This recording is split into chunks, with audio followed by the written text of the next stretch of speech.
I don't want to, I know how much work that was. Oh, I know how much work it is too, to show up at these events and to empower each other. It's work, but what are we going to do with our lives? But to do something to help other people enjoy what we are enjoying. That's beautiful. Yeah, yeah. Great answer. Love that.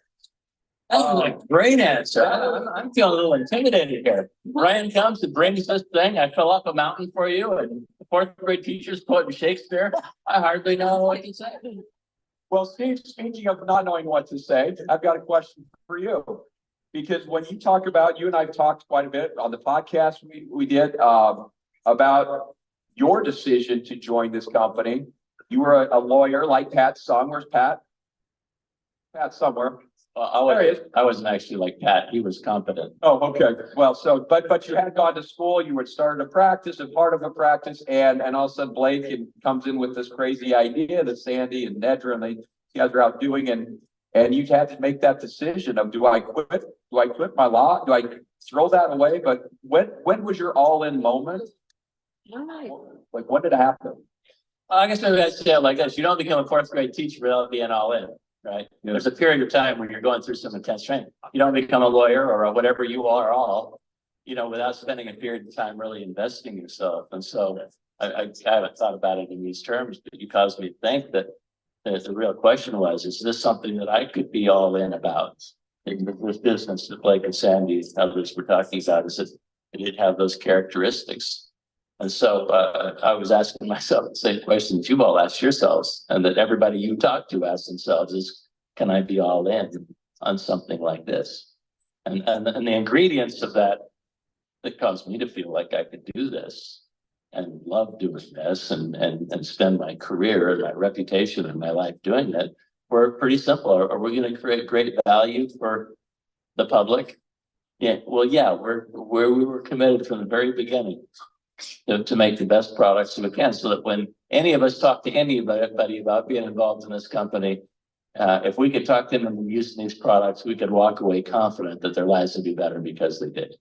So it starts out with the products, and that's still today. I'm so proud of you that, of course, I mean, I'm not surprised, but I'm encouraged that we continue to follow that theme. And this conversation today about the next generation of Nu Skin starts with products. The whole product conversation is always going to be that way. And the other, please. No, and Sandie doesn't allow us to not do good products. So it's sometimes Sandie's fault. She's obsessed about getting into the weeds on the R&D group and making certain we maintain that commitment of the all the good, none of the bad. Absolutely.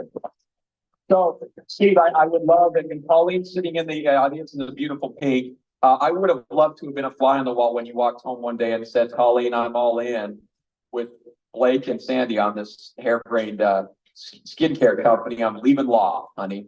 How did she respond? It wasn't even that complicated. So I simply said, Blake's got an idea. Let's go do it. And she says, if Blake's in, we're in. Let's do it. It was just that's Colleen. This was the thing. That's all. But having that partner with you along the way was certainly and I think absolutely didn't have a step in the way. Okay. So let's keep going. Sandie, you, and I'm jumping out of order here, but you have been someone who exemplifies for me an opportunist. You just always see the glass half full. You always are shooting ideas of, have we thought about this? Have we thought about that? Have we gotten into this area? Have we gotten into that area? I talked about the gig economy and call it whatever you want. This is where Sandie gets to talk about anything she wants.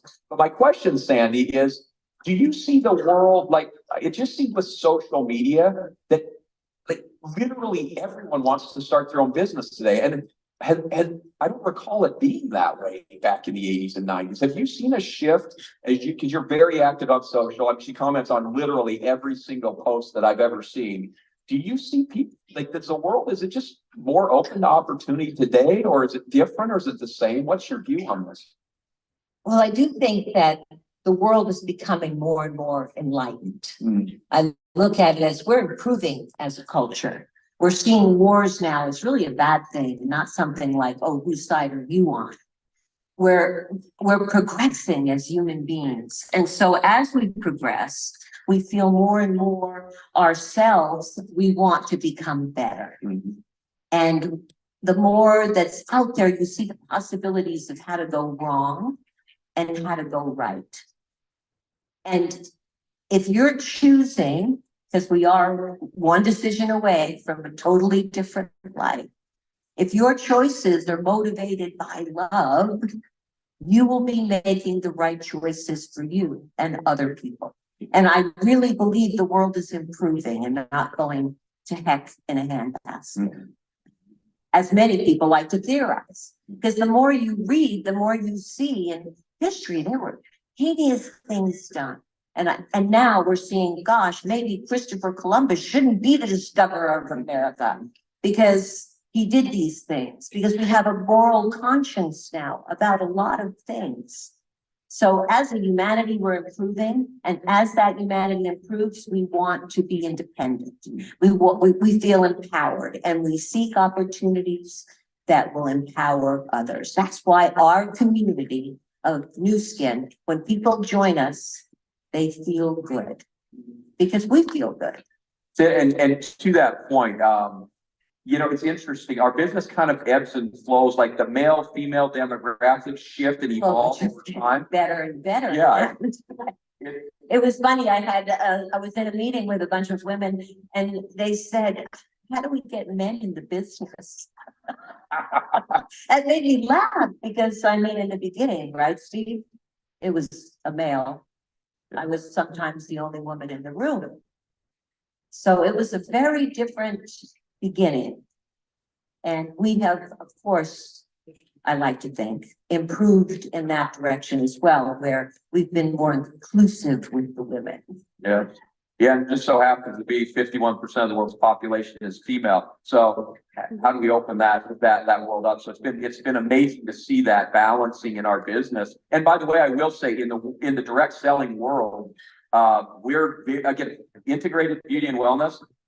The male-female balance in New Skin is unlike anything I've seen across our industry, from literally hundreds of competitors, $200 billion in revenue. New Skin is quite unique in being highly, as you said, inclusive of both. And working mothers used to mean Yeah. that mom left the home and hoped the kids Yeah. were taken care of until she got back, and Yeah. dad left the home. And now working mothers means something else. Yeah. So that's how those women are becoming empowered, because they can stay home and build a family, do what they need to do, Yeah. and still get that pat on the back from another. Or in many cases, driving a career and caring for the family and doing New Skin on the side until the side hustle becomes the full-time gig. Exactly. So, okay, so Steve, let's dive a little deeper in, if you would. So Steve, you've been exec chair of the board for and there's a lot of questions about the board of directors, how does it work and all of that, but you've been board exec chair for as long as I recall, since Blake was doing it, right? And Sandie was on the board, but how many years have you been exec chair? Too long to think. Actually, I know, 2015, something like that. Yeah, it's been a while. So, but Steve, I talked a little bit about navigating challenges, you know, dealing with investors while we continue to keep the interests of the leader and our sales force and our affiliates at top of mind. Can you talk a little bit about you know, as we go through, made a decision to cut the dividend, right? And as a board of director, you know, and also shareholder yourself, you know, what goes through your mind when you do that, and why do that? And then kind of strategically, where do you see the company evolving, or just go a little deeper from kind of your perspective? Okay, let me answer that question like this, because I don't care which best, I'm going to tell you what I want to tell you. I've got this thing that just is burning inside of me that I got to tell you. I'm so excited. I'll come back to that. I'm so excited about this international group here. A good idea will have appeal in your own neighborhood, and it'll have appeal all around the world across borders. And it's so exciting to me that the good idea of New Skin can get traction in Argentina and in Mexico and in China and in around the world like this. And so here we have a room full of very diverse people from very diverse places, and we're all bound together by a really good idea. One interesting idea that's been called to my attention is the Flintstones. Do you all know who the Flintstones are, the cartoon, the Flintstones? Do everybody know who that is? See now, it turns out that the people in Saudi Arabia, I'm told, don't like the Flintstones, but the people in Abu Dhabi do. Abu Dhabi do, okay. Ladies and gentlemen, Steve Lund. Yeah. Come on, that's killer. That is. Okay, remember how our audience is from everywhere? I think I made that clear. Flintstones, If you don't, 1960 American cartoon. I can pass the script to you, Steve, if you want. if you don't get the joke, that's why we have uplines. Just ask your upline. Figure it out. Charlene asked the right question in that meeting when she burst into tears. If we're not helping them, then we're going the wrong way. We have to help them. And our board understands this. Our board, their job is to try to protect shareholder interests, and they've got their incentivizers a little bit differently than the rest of us. But ultimately, as we educate them about what we do and how we succeed, our interests have become completely aligned. When Ryan came in, and the way he does describe the need to reinvent ourselves again, like we do every decade, they immediately fell into line, and we couldn't do the things that we needed to do. We've actually benefited greatly by paying all these great dividends. Our stock value is continuing to go up. It's been stable because the dividend is being paid, and to step out of that club of aristocrats of dividend players means that all of a sudden half of our shareholders had to jump ship, because that's what they do. They invest in those kinds of companies. We believe in you so much, and our board believed in you so much, that if we can create the right constellation of products and opportunity and new countries and culture within the business, that we can continue to succeed. And so it was, I don't know, it was a heroic thing that our board did, a heroic thing that Brian and his team have suggested and that we support. So No, yeah, it was, like you have to say, boards are very intimidating when you first step onto them, and Steve does a masterful job sitting at the helm of our board. So please, let's give Steve a round of applause. Again, we got that. Okay, Sandie. So Sandie, I was at a UK event with Michael and the team, and they passed out notebooks. You already quoted it, so I want to go deeper into this. But on the front of that cover, and I sent you the picture of it, it said, "You are one decision away from a different life." And I want to know the backstory of that philosophy. Like, is it just evolved, or is that like, how did that come about in your mind? Because I think that's an enormously powerful, like, truism. Well, I really kind of came to me when I looked at a family photo. Like, I saw a picture of me and my whole family, and I thought, gosh, all the little decisions that led to the possibility of this photo being taken. The decision to come to Utah to go to school, the decision to start newsstands, the decision to, marry Craig, that all of these decisions compiled into this beautiful photo. So where along the way, let's say you started New Skin and it got really hard, because it sure as heck did, especially in the early days. And there were 100. I don't remember. Was it hard? Was it hard? Well, it's hard for me, Steve. You and Blake would have been hard. Well, I mean, the first, we incorporated June 1984, and then in September, I got pregnant. So now, starting a new business, already 2 small children at home. Now I'm expecting a baby. See, you didn't go through all that. I think that was coincidence, not correlation. Well, it was a coincidence, but all those little struggles that I had along the way, we had along the way, could have been, I'm just not doing this anymore. It's too hard. And I, thank goodness, didn't. And that's where you come to, gosh, one decision away from a totally different life. And now I look out in this room and I think, you wouldn't be here if I'd have quit. You could be enjoying another fabulous life somewhere else, but you wouldn't be in Dubai right now. So it's true for each and every one of you as well, because you're here because you made a decision to be here. It wasn't like, oh, maybe, and then you made a decision to go out and work every day. And then you made a decision to empower others every day. So every single one of your decisions became your life.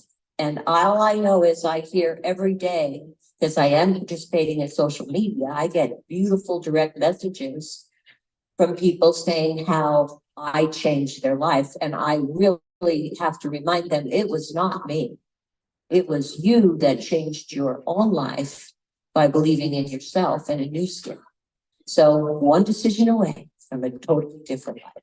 So, Sandie, as I'm thinking about that philosophy, right, one decision away, I think we all generally subscribe to it. But I mean, if we're all sitting in the audience today, I guess I would write down the question: what is the one decision that you've been bouncing around in your mind for the last little while? That, for example, do I want to go to the India session this afternoon or not? One decision away. One decision away. I always wonder what would have happened, Rain, if Rain would have said when we did the China session in 2000, do I want to go to the China session or not, Rain? Would that one decision have changed Rain's life? Probably, right? We're one decision away. So anyways, I would love us to wrestle with what is that one decision. And it's kind of funny that it was attributed to me as a quote, because I'm sure that other people have thought that or done that, but. Oh, I say all the time, Sandie says. Okay, well, I said it. So it's in Wikipedia now. Okay, so Steve, I am faulted a lot of times for saying, Ryan, you never talk about the force for good element of our charity, that you're always talking. Who says that? We're gonna fight. Okay, I see that. You say it all the time. So I always say, and the funny thing, it came up in management meeting that Ryan, we don't talk about it as much, and we don't. I need to personally talk more about it. And I was talking with the team about it. I said, I always look at our mission statement of being a global force for good by empowering people to improve lives. I talk about that like every single day in that context of empowerment. And I correlate force for good to empowerment. There is another dimension of force for good that we empower through things more than just our products, our opportunity, our culture. It is that community side of the giving side.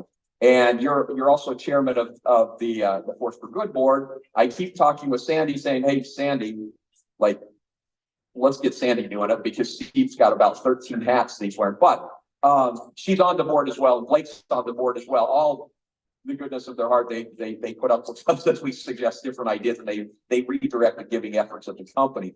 But I would love to know, Steve, because like it plays an important part, but I would love to know, why was this established? Why was the Force for Good Foundation established?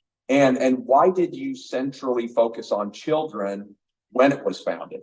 Because every project we have in one way or another effectively relates back to improving the lives of children, and literally hundreds of thousands, if not millions of children a year. Well, that's a great question. When Blake first, and then Sandie and the rest of us talked about the founding of this company, we didn't think about it in these terms, but we were committed to disrupting this industry. But we knew that there was power in person-to-person marketing, but we thought, what ingredients would be required in order to change the business and take it to another level? And so the answer to that was partly that huge compensation plan that pays more heavily. We didn't want only people who came into the business who had no other choices. We want those folks. We want to give opportunity to everybody. But we need you, people who had choices, who had other places they could go.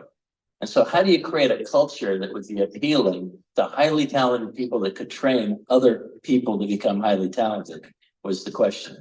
And one of those part of it was compensation. This is a business first. We're about making money, and we don't apologize for that to anybody. But it was also about building a culture that would allow us to aggregate the goodwill of amazingly remarkable people who are generous in their own right, aggregating that goodwill and directing it towards certain causes that would allow us to actually change the world. And the force of that change, that influence on the world, would have a cohesive effect on our company that would help us with retention, help people get through those hard days when you come in and don't want to do this anymore. And so what we learned, what we knew from prior experience was that people will do more sometimes for a cause than they will for money. You have had hungry children in your presence. One of my grandkids comes into the house and is miserable because they're hungry. There's nothing better than to make a peanut butter sandwich for a child. This morning, there were about 100,000 hungry, grumpy kids with nothing to eat, but they didn't have nothing to eat because of you. We fed 100,000 children in Malawi, Africa this morning.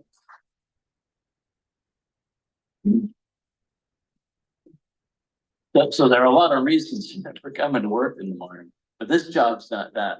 There are more hungry children in Malawi, and there are more people's lives to be touched. And can I tell you a way that our course for good is different? The story, you told me you were going to ask me this question, but the story that's been playing through my mind is kind of an odd one. I was in Malawi. Colleen and I have been back to Malawi, making sure that we're keeping our promises. I think I've been at 15 times. I came back to the hotel one night after being out in the country doing what we do, and there were 4 limousines parked in front of this little hotel what was that called? The Sunshine Hotel, whatever that is. Four, big SUV, black, Range Rovers.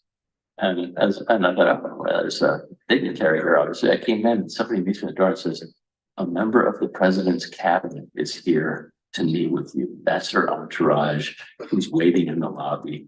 She has to talk to you. It's very serious. Oh, well, isn't life exciting in Central Africa? And so I went and sat down, and this is a very imposing woman. She had one of those huge headdresses on. She's wearing high heels. She's a substantial woman already. So with all of that, she was 7 feet tall and angry face. And so we sit down. I introduced myself and we sit down and I'm trying to lighten the moment a little bit. She's having none of it. She said, here's your problem. We are very unhappy with your company because we have elected officials who are requesting that you send Vitameal to the people in their districts, and you refuse to do that. Instead, you turn the product over to Feed the Children, and Feed the Children goes and sends them wherever they want to, instead of sending them where our politicians need you to send them.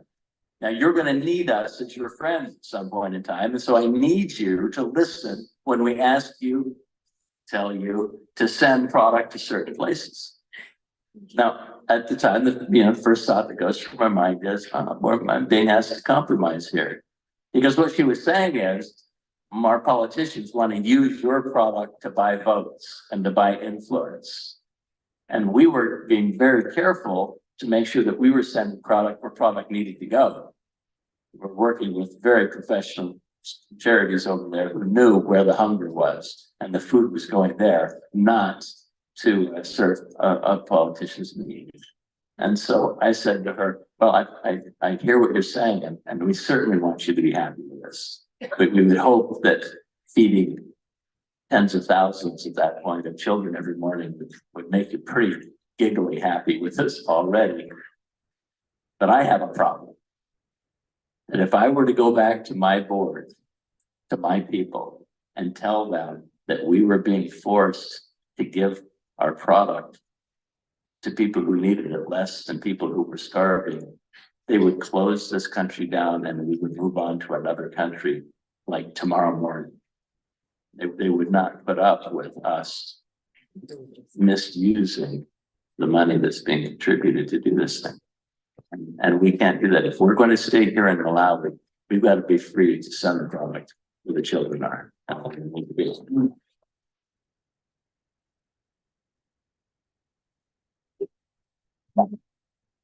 Thank you, but that wasn't me. That was you speaking. That was you rising up and that we could use that charity for selfish purposes to have people, you notice we don't run ads about this. We don't lead out with this is the thing we do. This is something we quietly do that changes the world in remarkable places. And it's driven by a purpose that's bigger than business. Government relations matters, but it doesn't matter as much as keeping our promises.